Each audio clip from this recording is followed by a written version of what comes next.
it's all silly politics until Americans start losing their homes or having to beg, steal, or borrow for food to eat.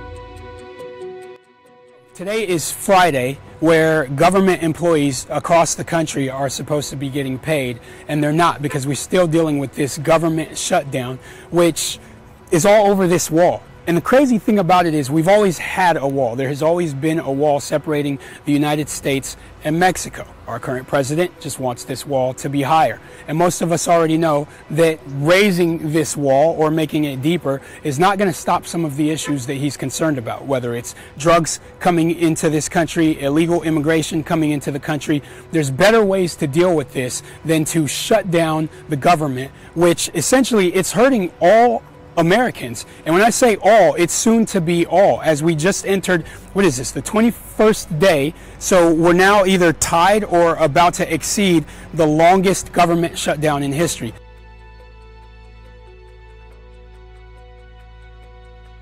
How much trouble that puts us in. We start to have more cancellations, more flight delays. That affects the economy as a whole.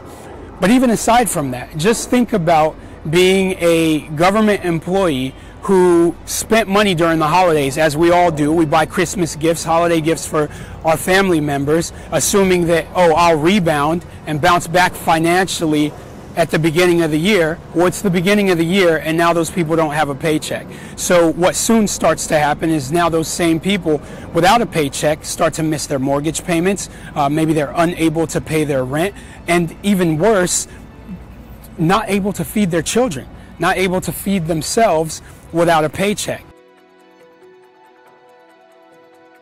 Because we have politicians that are basically playing chicken with each other. Who's going to bow out first? Over a wall. We have a wall already. I live here in San Diego, and for as long as I've lived here, my entire life, there has always been a wall over here. And if that's not stopping illegal immigration or stopping drug traffic from coming into the country, making the wall higher isn't going to change anything. There's always been Border Patrol agents here. Figure out what is the best solution that's not going to hurt American citizens, because that's who's getting hurt the most from this. They said Mexico was going to pay for it. Mexico doesn't care jack about this government that's shut down.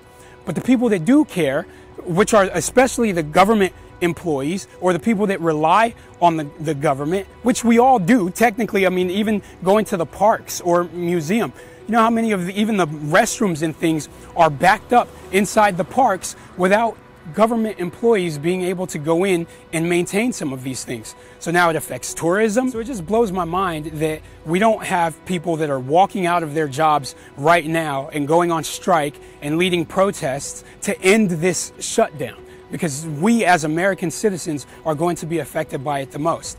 And especially if this rolls into another month. I think what really should happen is if this continues on into February, there should be a major walkout. I think on President's Day, February 18th, Americans, Republicans and Democrats alike, independents, or everyone to come together and march and protest and show the government and show Congress and show the White House that we're not okay with this. We're not okay with the American public being affected the most by this shutdown.